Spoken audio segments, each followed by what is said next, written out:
Hello everyone watching at home, this is Adelaide Eternal and you're with Sarvin McClinton bringing you another 7-minute 7-point video. This time we're looking at a deck tech of Zoo. Now Zoo is all about this menagerie of creatures which you use to pressure your opponent's life total, and when they finally deal with all of that you burn them out. If this sounds like the type of deck for you, then listen along carefully and let's go through the creatures. So Wild Nacatl is the headline, it's 1 for a 3/3. And basically, because you can't play 13 of this guy, you need to fill the rest of the deck with other versions of him. And so we have Loam Lion and Kird Ape, which are both 1 for a 2/3. And Narnam Renegade, most of the time it's a 2/3 with Death Touch as well, which is a nice little bonus. And Skyshroud Elite almost always is a 2/3 in this format. The other creatures that replace Nacatl here are Zurgo Bellstriker and Sunblade Elf, both of which are 1 for 2/2s. But Sunblade Elf has this upside, which you almost never activate, but sometimes you can, give all your creatures +1/+1. And Zurgo looks like he has a downside because of that first line of text, but Dash is actually really relevant because hasting him out as a top deck is a really good way to keep pressuring your opponent. And talking about haste, we have Goblin Guide, Monastery Swift Spear, which come down on turn 1 and beat.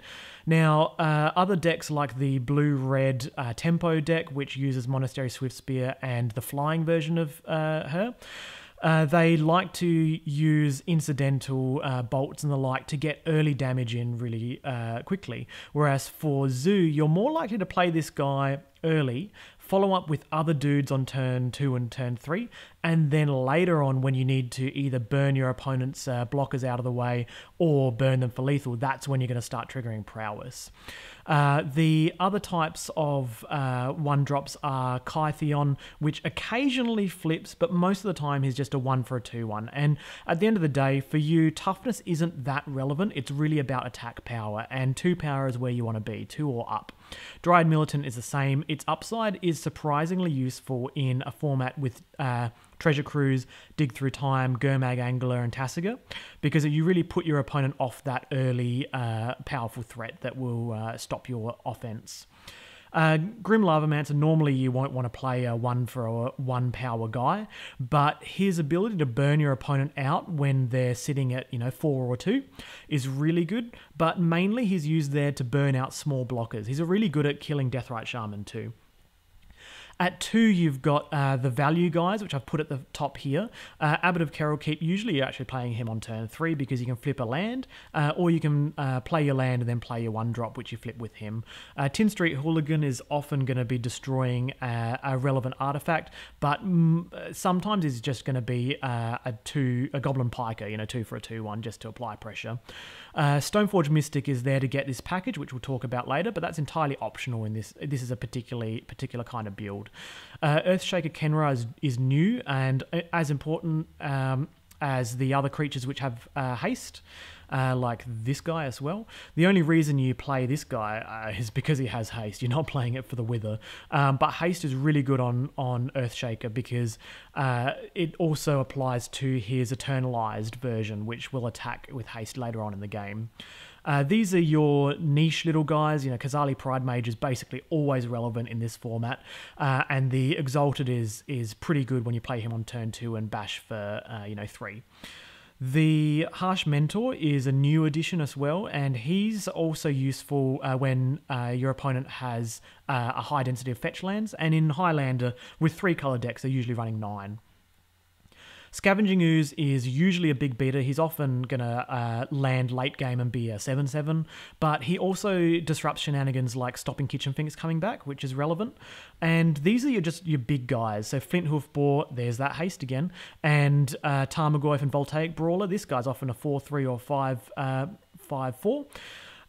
Or you can save that energy for later in the game when you just need trample. Veteran Motorist is also new, so this guy is almost always just going to be a 2 for a 3/1, but the main part here is Scry. So you get to put those lands in the late game onto the bottom of your deck, and he pilots Smuggler's Copter really, really well.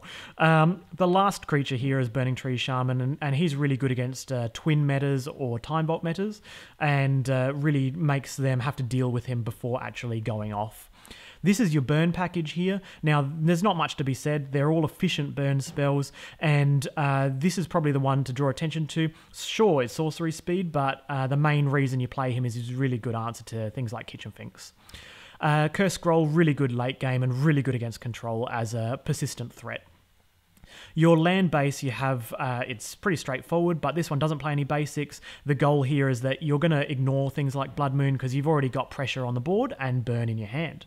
And you can use Strip Mine and Wasteland to keep your opponent off balance. This is the eclectic selection. Path to Exile, useful when you need to get rid of a big blocking 6/6 Wormcoil engine. Mental Misstep, usually protecting your own, Goblin Guide, for example, on turn 1 from their Mental Misstep. And Skull Clamp, it's just the particular choice of this kind of package. When you want to run the equipment package instead of the Moxen, then you get to use this against control to just draw your burn spells and burn them, and this against the creature packages, creature-based opponents. And Rancor, Trample's really good, and hey, Bone Splitter with Trample, I'd always play that in this kind of build. So here, this is split, your sideboard split into 2 different categories. This is your anti-control package. You've got the really cheap interaction, and sure, countering, you're not going to use these on turn 1 because on turn 1 you need to deploy threats, same with turn 2. But in the later game, when you use these to stop their preordained that's going to find the non-blue answer to your creatures, like the Anger of the Gods you don't want to have happen, they're really useful for disruption. Same with Thalia as well, and Voice of Resurgence is a nightmare for control decks. These two play a dual role against control, but also against Storm, because they can't Storm off when they're taking 2 damage. They can't Storm off here when they're taking 2 damage for every spell. But also Sulfuric Vortex stops the life gain from tendrils. So if they can't do a mini tendrils and then do a Yawgmoth's Will flashback to try and kill you the second time, you're going to be able to get that additional turn and attack and swing for lethal. But mainly Control hates this card. This is against your creature matchups, and Mother of Runes helps you push damage. Swords, again, getting rid of a Wormcoil engine or some other kind of big nasty threat that you need to get through. And Arc Trail, really good at killing a Deathrite Shaman and a Mana Dork, which slows your opponent down. And Dromoka's Command is almost always a +1/+1 and fight, and it still allows you to keep applying pressure with your creatures. This is your package for against combo. This will just be depending on what is in your meta. Here we've got against your Reanimator decks, but you've also got the against Mud decks and so on. But if you have Storm in your meta, you might have to adjust this package.